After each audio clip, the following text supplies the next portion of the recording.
आपको बुखार होता है, आप डॉक्टर के पास जाते हो, दवा ले लेते हो, खा लेते हो, अच्छे हो जाते हो, बुखार चला जाता है।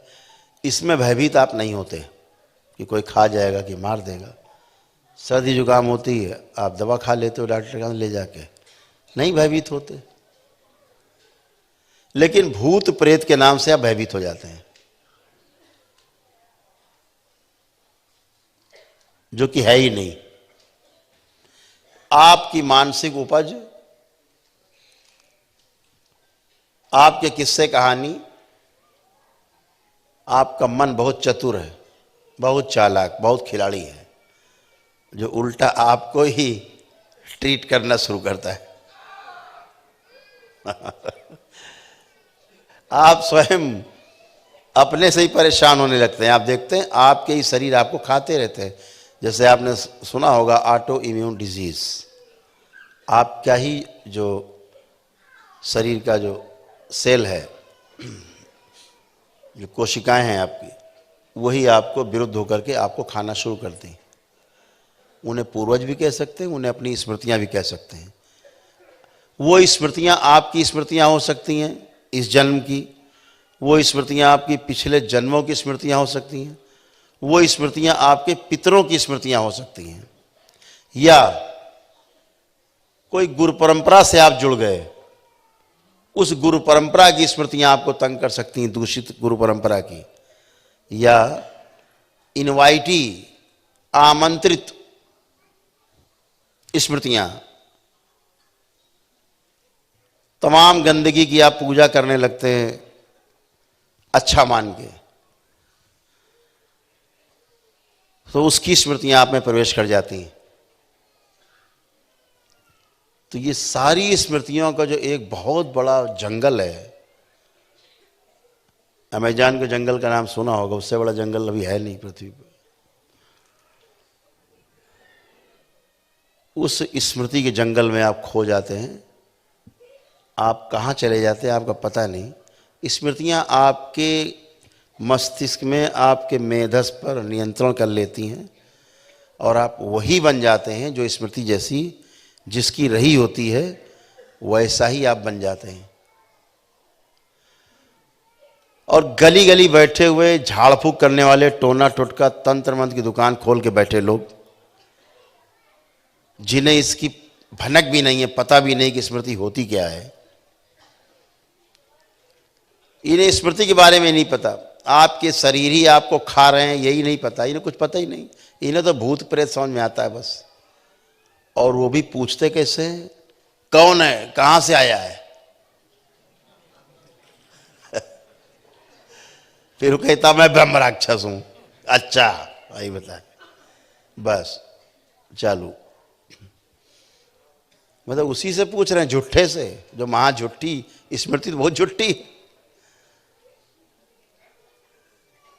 तो क्या बोलते, पूछते कैसे, पकड़ के उसको मारते हैं, चिमटे से मारते हैं, सांसी से नाखून खींचते हैं, प्लास से। बहुत बुरी बुरी यातनाएं हमारी माताएं बहनें झेल के आती इन झूठों के पास से, नालायकों के पास से। कैसे कैसे उनके साथ क्या क्या होता है, कहने और बताने के लायक नहीं है, शब्द नहीं है। इन नालायकों के द्वारा पूछा जाता है, बता कौन है तू, कहाँ से आया, क्यों तंग कर रहा है। अरे जब तुझे ही नहीं पता कौन है ये, कहाँ से आया है, क्यों तंग कर रहा है, अंधा आदमी। बोल बोल कौन है तू। अरे भाई काहे बोलेगा कौन है तू, तुम्हारे पास नेत्र हैं तो देखो कौन है ये। और झूठ बोल रहा तो पकड़ लो, दरबार आपका सेकंडों में पकड़ लेता है। जहां झूठ बोला तो तड़ाक से पड़ता है कनपटी उसके अपने आप।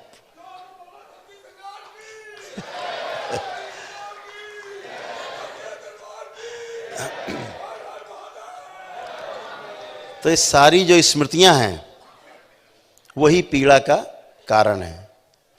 और आपको जान के आश्चर्य होगा, इन्हीं में से कुछ अच्छी स्मृतियां भी हैं जो आपके कारण का, समस्या का जो कारण है, कारण की जिस कारण से समस्या है उसका निवारण भी उसी स्मृति में है। अगर निवारण की स्मृति आपके पास नहीं, दरबार डाल देता है उसमें स्मृति आप में, आप फिर वैसे बिहेव करते हो। आप देखते हो ना कैसे कैसे केस आते हैं, कितने खतरनाक खतरनाक आते हैं। और यही चला जाए आदमी ले करके मौलवी जी के पास, तो मौलवी जी ले के हंटर जो है तुरंत चालू हो जाते हैं, बता कौन है। चल हम लोग यहाँ देखते हैं तो स्मृति है तो कुछ है ही नहीं, शरीर उसका और खराब कर दे रहे हो मार मार के अपने दरबार में। इसीलिए किसी को छुआ भी नहीं जाता। और आप अच्छे होते हो, पूरी तरह अच्छे होते हो। अपने पर नियंत्रण रखना, अपनी इच्छा शक्ति को मजबूत रखना, ये आपका धर्म है। ये पहला कर्म होना चाहिए आपका, अपनी इच्छा शक्ति पर काबू रखना। जितनी भी नकारात्मकता है, जितना नकारात्मक सोच है आपकी, वही आपकी समस्या की जड़ है। क्योंकि उसी नकारात्मक सोच के कारण आपके अंदर मस्तिष्क में सूजन पैदा होती है, जिसके कारण खून और ऑक्सीजन की सप्लाई मस्तिष्क में जाने का पूरा रास्ता बंद हो जाता है धीरे धीरे। और आपको फिर जो है वो दिखता नहीं, और जो है नहीं वही आपको दिखता रहता है।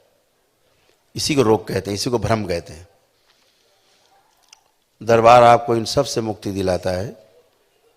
सूजन भी कैसे जाए आपके शरीर से, मस्तिष्क से, उसके लिए भी लेपन बाबा और माँ के द्वारा है। आपको पता ही है कि धरती में अभी तक ऐसी कोई औषधि भी नहीं बनी कि जो आपके मस्तिष्क की सूजन को ख़त्म कर दे।